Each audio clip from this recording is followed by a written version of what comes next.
Bismillah, assalamualaikum warahmatullahi wabarakatuh. Alhamdulillahirabbil alamin.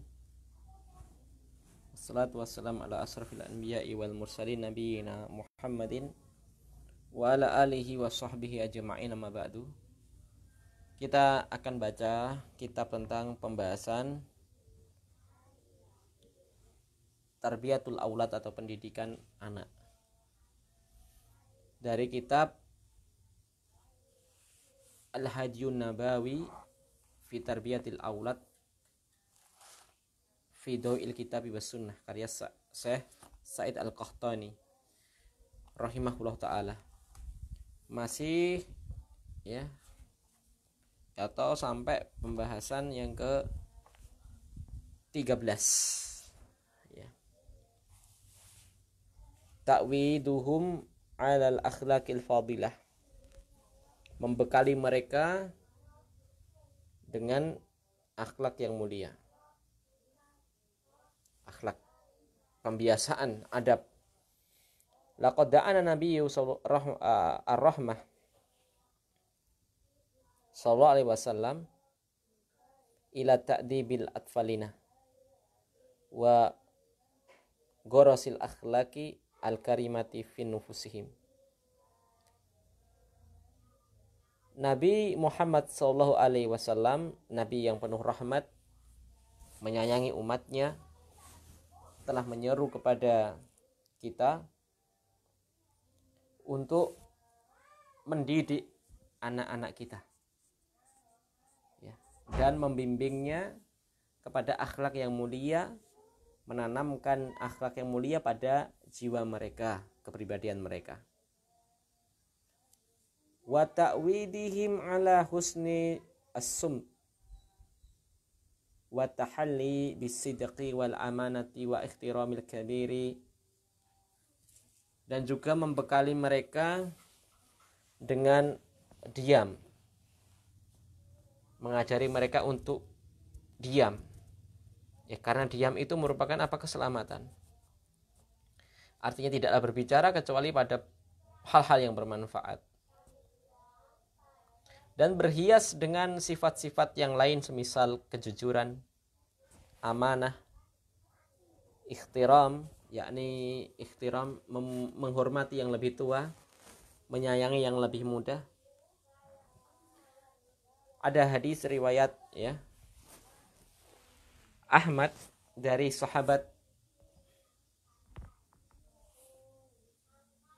Ubadah bin Samit radhiyallahu anhu, anna Rasulullah sallallahu alaihi wasallam qala, laisa min ummati man lam yujilla kabirana wa yarham sagirana wa ya'rif li mina haqqahu.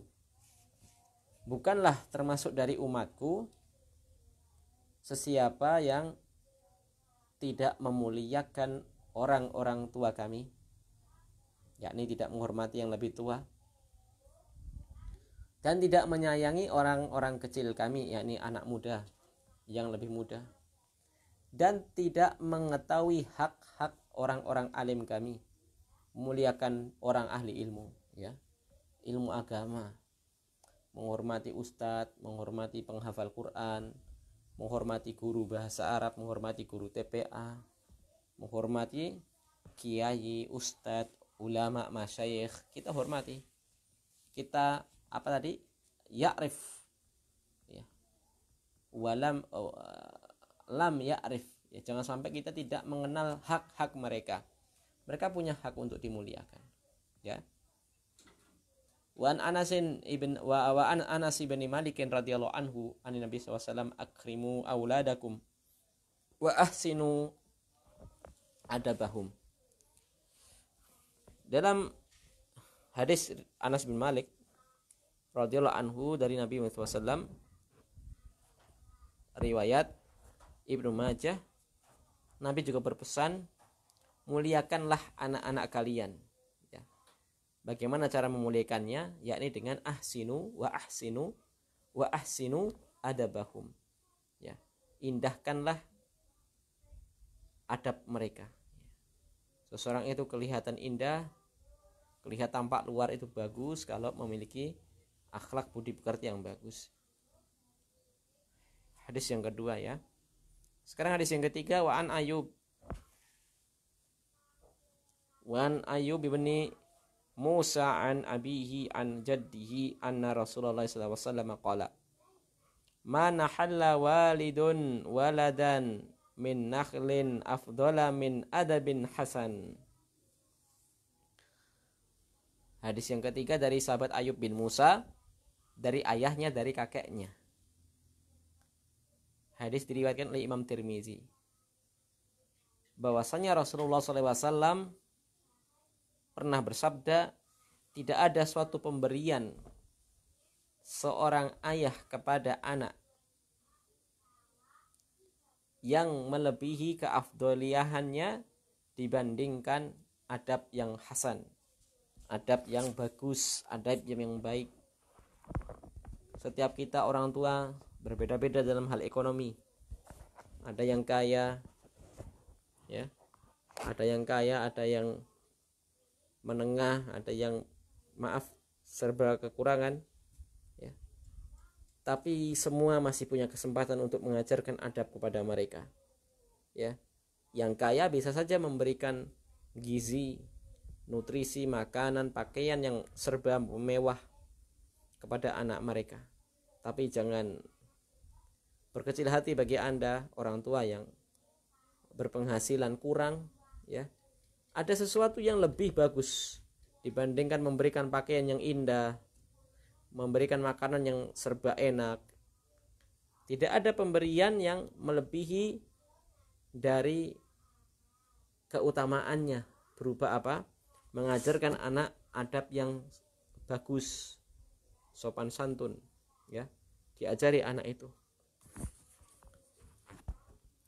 Hadis yang keempat, wa an Abdullah ibni Umar radhiyallahu anhuma qala qala Rasulullah sallallahu alaihi wasallam ma warasa walidun waladan khairan min adabin hasan. Dalil yang keempat, hadis riwayat Tabarani dari sahabat Abdullah bin Umar, Rasulullah sallallahu alaihi wasallam pernah bersabda, tidaklah seorang ayah mewariskan ya kepada anak yang lebih baik dari adab yang baik. Adab. Semua punya kesempatan, ya. Bagi siapa yang memiliki anak, ini kesempatan, ya. Fal waladu amanatun inda abawaihi wa huwa ma'dunun nafsisun yajibu al-itina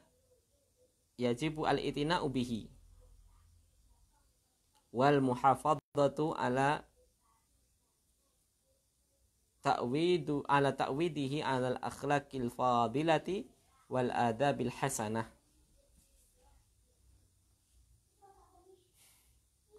Maka anak itu merupakan amanah bagi kedua orang tuanya. Kita semua, seorang ayah atau mungkin seorang ibu, kita semua memiliki amanah yang kita pikul. Allah anugerahkan kepada kita semua anak. Anak ini harus dididik, baik pendidikan secara langsung ataupun pendidikan yang kita mintakan tolong kepada pihak-pihak yang kompeten. Kita bisa mengajari langsung di rumah atau sehari-hari, atau mungkin kepada pihak sekolahan, madrasah, pondok pesantren, ya. Kita titipkan mereka agar mereka mengetahui adab.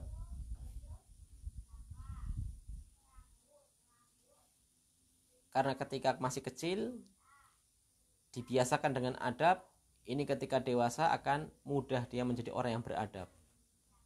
Dan orang yang beradab itu lebih mulia daripada orang yang kaya harta.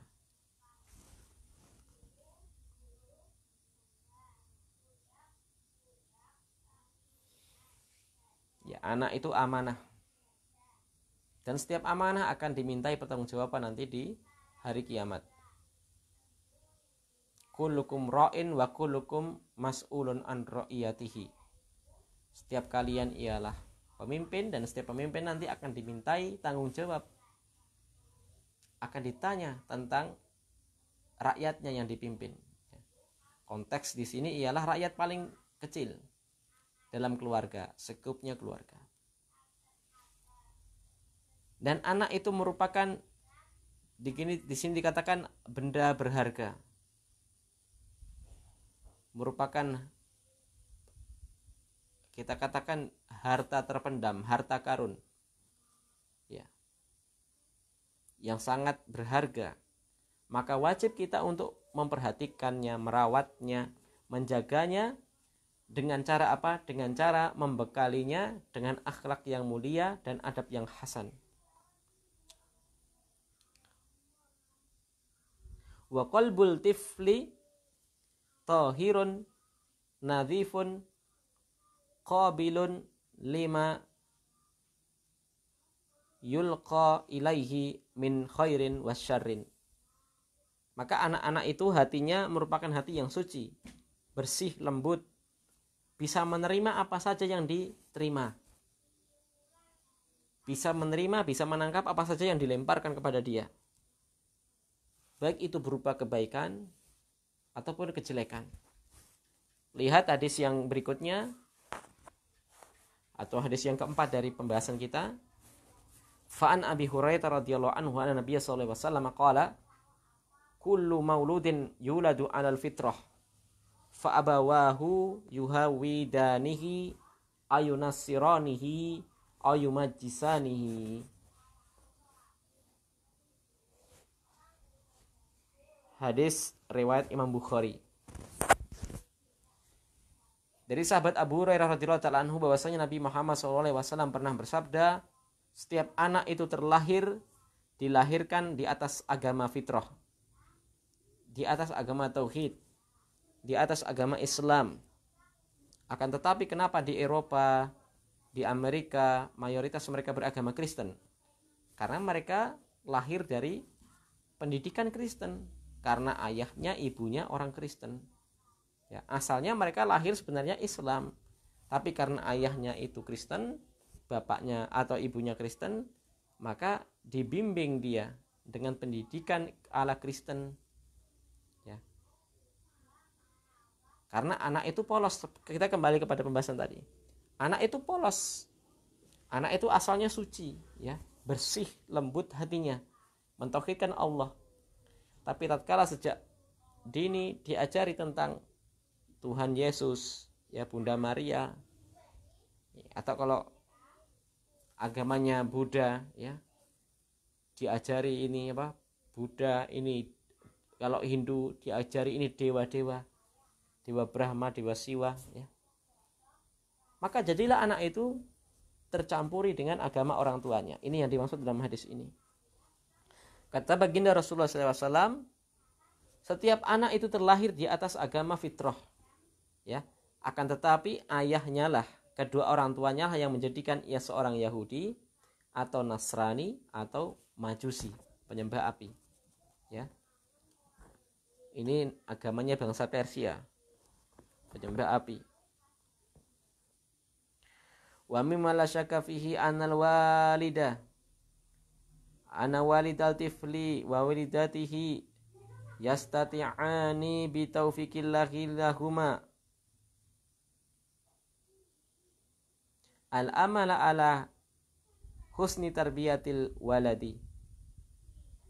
Maka termasuk dari hal-hal yang tidak dilakukan lagi, bahwasannya seorang ayah, ibu dari anak itu sebenarnya keduanya memiliki kemampuan, tentu dengan setelah taufik dari Allah Subhanahu wa taala, untuk menjalankan suatu pendidikan tarbiyah kepada anak. Antorikil qudwatil hasanah aula, tergantung apakah dia bisa memberikan contoh yang baik atau tidak. Summa talqinuhu al-adaba al-fadilah, kemudian ia sering-sering banyak apa? Mengajarkan talqin, memberi petuah, ya, berupa adab-adab yang mulia, wal amala ala gorosil hisalil karimati fi nafsihi wa taba'ihi alal sifatil hamidah. Dia bisa menjalankan pendidikan adab yang mulia, menanamkan khisal, perangai-perangai yang mulia pada jiwa anak tadi, sehingga menjadi tabiat, ya, sehingga bisa menjadi sifat yang terpuji.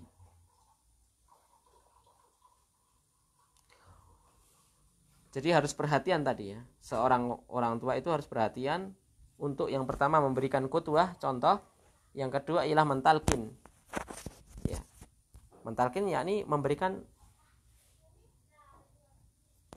setelah contoh memberikan wejangan. Yang ketiga, menanamkan sifat-sifat tadi, ya, sehingga menjadi tabiat. Wa taqwiyah silatihi billahi an tariqil hifdhihi lil Qur'an. Lihat berikutnya, bagus. Lalu berikutnya ialah menguatkan hubungan anak dengan Tuhannya, dengan Allah Subhanahu wa taala, dengan cara mengenalkan mereka kepada Al-Qur'an agar mereka menghafal Al-Qur'an, wa mumarasata walidihi wa walidatihi al-ibadat. Kemudian berikutnya mengajari kepada mereka cara beribadah, cara sholat, dilatih puasa, ya. Kalau perlu diajari manasik haji, kalau memang mudah untuk menunaikan haji atau umroh. Tapi agak sulit kalau di negara kita, ya, karena jauh.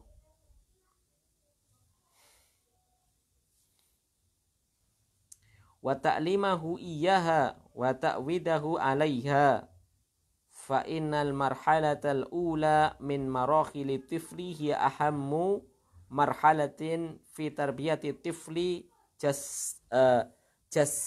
jismiyan wa khuluqiyan.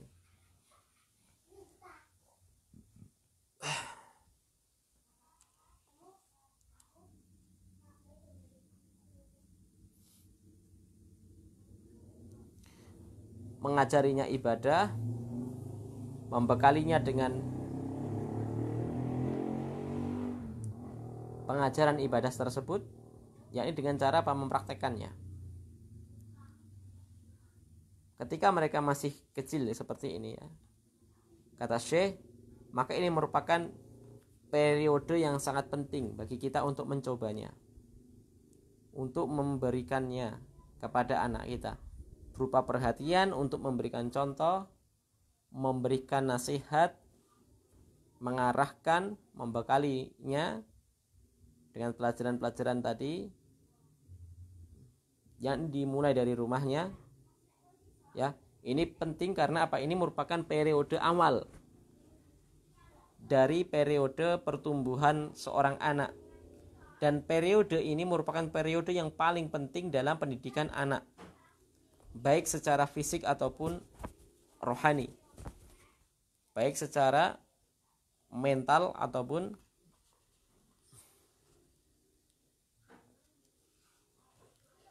jasmani mereka.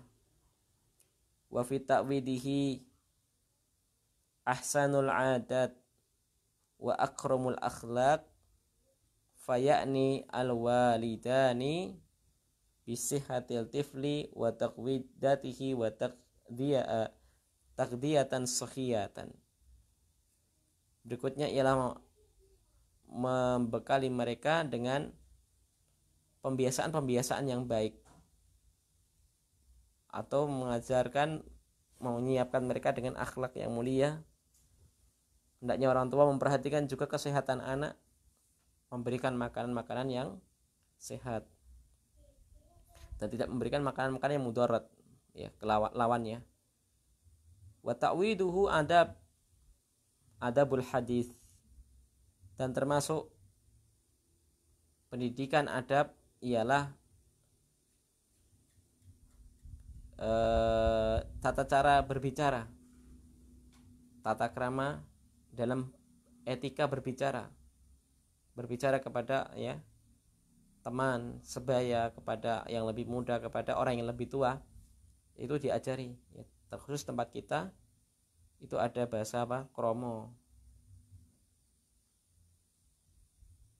Lalu juga adab bertanya, bihaisu yakunu muhadziban fi su'alihi, agar dia menjadi orang yang memiliki etika ketika bertanya. Latifan fi hadisihi, lemah lembut dalam tutur katanya. Yuhsinul wusula ila ma yuridu bi rifkin wa adab, sehingga ia menyampaikan kepada orang lain apa yang mereka ingini dengan lembut, dengan adab. Wayan bagi an yu'awida atifla ala naumi mubakiran. Ini mulai masuk ya, mulai masuk pembahasan yang lebih mendetail. Memperhatikan anak ya ketika tidur, hendaknya tidur tidak terlalu larut malam. Kenapa? Wal istaiqad mubakiran, agar bisa bangun lebih awal. Kama ta'awwada ala mumarasati ar-riyadati allati la tata'arradu ma'ad-din. Ya, membekali mereka dengan olahraga ya, di perintah olahraga ya, biar sehat. Menjaga kesehatan mereka, juga menjaga apa? Agama mereka. Liyaqwa biha badanihi wa yu'tadu ala nasyad wal qudratu ala al harakah wa adamul kasal wal khumul wa kullama taqaddamat bihi as-sinnu ta'akkada al-amalu ala husni taujihihi wa tarbiyatihi, sehingga ia menjadi orang yang sehat gitu intinya, orang yang semangat ya, tidak ada rasa malas. Karena apa? Dia tidurnya teratur, olahraga, makanan yang sehat ya. Apabila sudah mencapai, kita persingkat ya, kita baca terjemahannya. Jika sudah mencapai 7 tahun, maka diajari atau diperintahkan untuk sholat.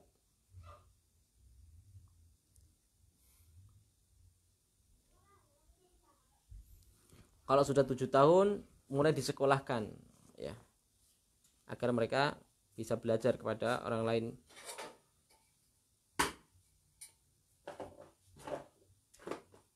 Maka pendidikan anak itu meliputi pendidikan jismiyah, jasmani, akal, akhlak, sosial ya, agar dia memiliki apa? Kelak di dewasanya bagus ya.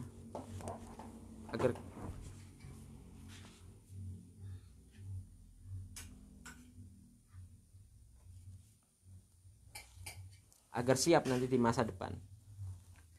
Apabila sudah masuk 7 tahun, maka diperintahkan untuk sholat, diajarkan cara toharoh, wudhu ya. Terus jangan pernah bosan untuk memerintahkan sholat, jangan capek untuk cerewet ya, agar mereka sholat ya.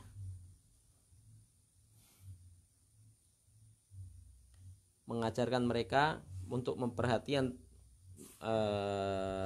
membedakan waktu-waktu sholat ya, diajari untuk sholat jamaah di masjid ya, sehingga apa? Dibiasakan sejak kecil agar dewasa nanti terbiasa dengan sholat di masjid ya. Apabila sudah mencapai 10 tahun, maka dipukul kalau meninggalkan sholat ya, boleh untuk dipukul.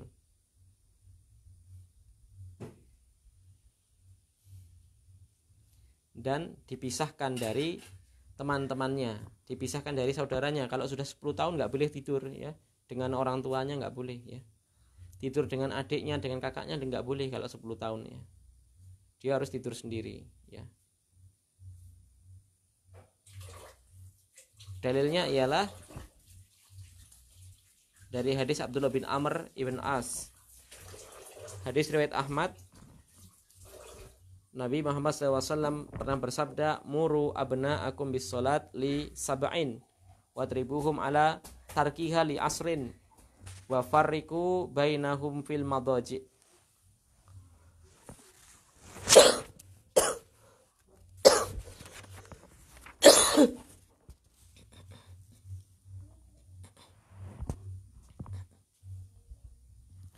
Nabi Muhammad SAW bersabda, perintahkan anak-anak kalian untuk sholat ketika berumur 7 tahun.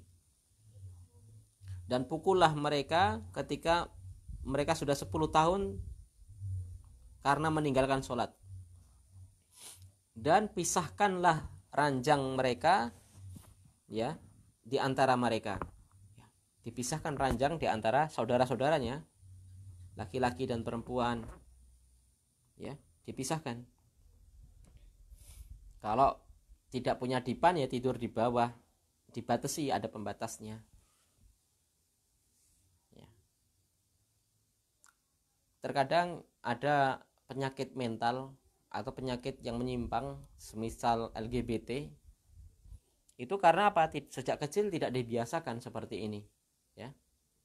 Tidak dibiasakan bagaimana keperluan pribadi antara laki-laki dan wanita dipisahkan, itu, ya. Kalau sejak kecil ini dikenalkan, insya Allah bisa meminimalisir penyakit-penyakit mental, penyakit yang berbahaya semisal LGBT, ya. Karena sejak kecil sudah bisa membedakan, oh ini kakaknya perempuan, ya, adiknya laki-laki atau adiknya perempuan, bisa menjaga, ya. Ini karena ranahnya ranah privasi, sejak kecil diajari, ya.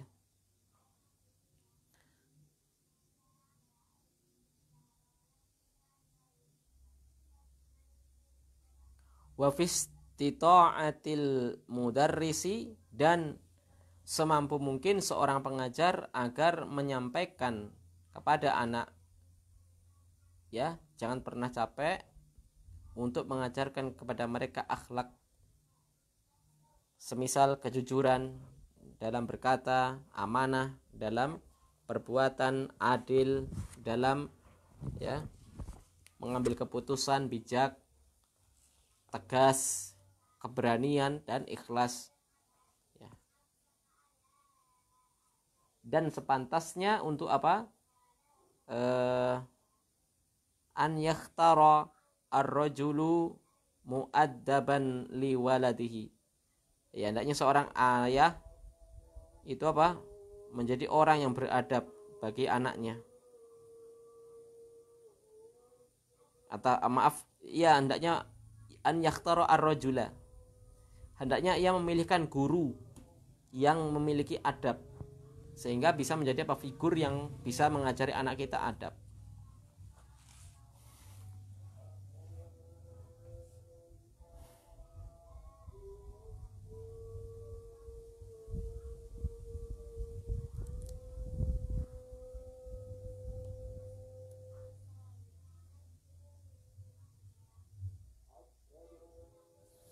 Kita persingkat, maka sudah sepantasnya bagi seorang ayah untuk membekali anaknya adab-adab seperti adab makan, adab minum, mandi, atau apa? Maaf, mencuci tangan sebelum makan atau mencuci tangan setelah makan, membaca bismillah sebelum makan, sebelum minum, memakan dengan tangan kanan, membaca alhamdulillah ketika selesai makan dan minum, lalu memakan dari yang paling dekatnya kalau dia makan jamaah, dan tidak boleh apa? Melihat makanan orang lain.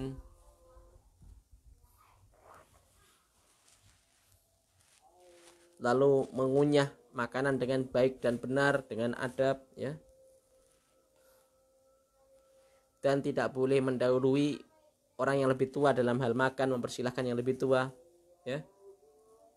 Lalu minum dengan penuh tenang, tidak tergesa-gesa, dan tidak boleh meniup-niup minuman, ya, yang panas atau makanan yang panas. Ya. Maka semuanya itu merupakan akhlak-akhlak yang sebenarnya telah datang dari bimbingan Nabi kita Al-Mustafa sallallahu alaihi wasallam. Sebagaimana yang banyak diriwayatkan ya. Qala kuntu gulaman, ya, dari sahabat Amr bin Abi Salamah radhiyallahu anhu, beliau mengatakan dulu ketika saya kecil, ya, masih dalam tarbiyah bimbingan Rasulullah SAW, maka beliau pernah menasihatiku, wahai anak kecil, baca bismillah. Ini ketika sebelum makan, baca bismillah, makan dengan tangan kanan, makan yang paling dekat dengan kamu, yakni makan nasi lauk yang dekat. Jangan jatahnya teman yang ada depannya, samping kanan samping kiri diambil, jangan, tapi diambil sendiri yang lebih dekat. Ya, kalau lauk dan nasinya sudah dibagi-bagi, ya, atau sudah diratakan, ya. Kalau tidak diratakan, lauknya di tengah, dia tidak mengapa mengambil agak jauh karena lauknya di tengah. Ini, ya, fikihnya seperti itu. Maka penting juga seorang, ya, kedua orang tua juga mengajari anak mereka agar meminta izin ketika masuk kamar. Ya, tidak main selonong. Artinya orang tua juga harus memperhatikan, ya, tentang aurat mereka walaupun di depan anak mereka. Apalagi kalau anaknya sudah mumayyiz. Ini bahaya kalau tidak menjaga, ya. Maka ada 3 waktu yang anak itu harus benar-benar perhatian sebelum masuk kamar, harus izin. Nanti ada dalam surat Nur ayat 58, ya, yakni ketika sebelum waktu subuh jam 3:30, ini harus izin anaknya. Lalu setelah khina wadu asyab minad dhohirah, kapan ini, ya, ketika waktu ganti baju, ya. Lalu yang ketiga ialah setelah selesai isya, ya, setelah selesai isya.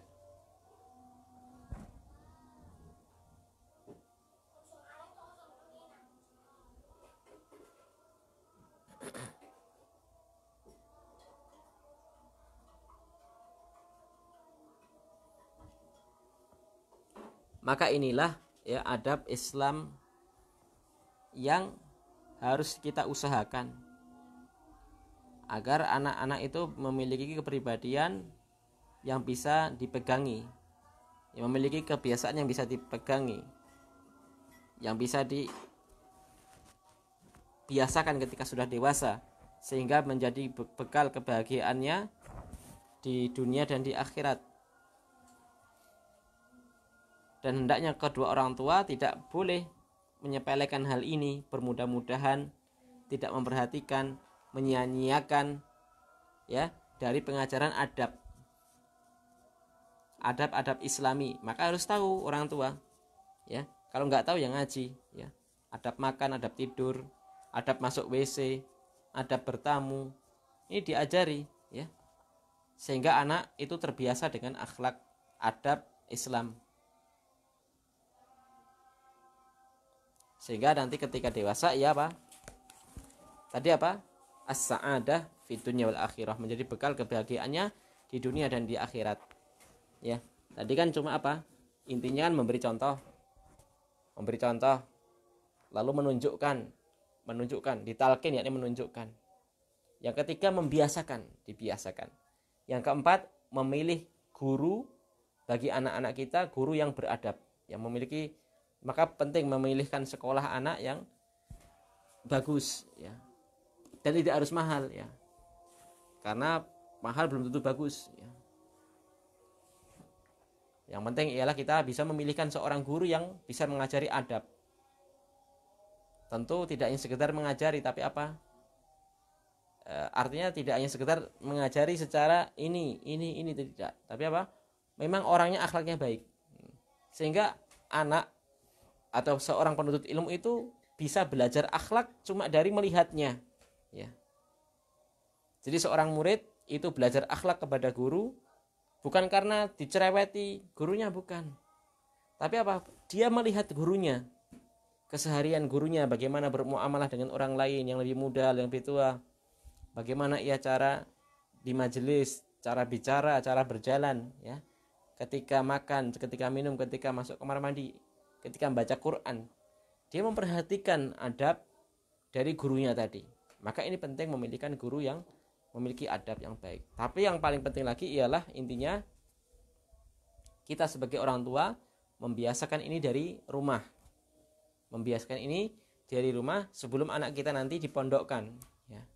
Ini penting. Jadi bekal yang paling pertama ialah dari rumah itu sendiri. Kalau kita tarik ulur ke belakang, maka seorang ayah atau seorang ibu, calon ayah, calon ibu, sebelum ia menikah, ia harus memilih orang yang memang memiliki kemampuan, ya, orang yang bagus adabnya, ya, sehingga insya Allah lebih mudah untuk mewujudkan dalam pengajaran anak adab yang mulia tadi. Demikian yang bisa kita sampaikan, semoga bermanfaat. Subhanakallahumma bihamdika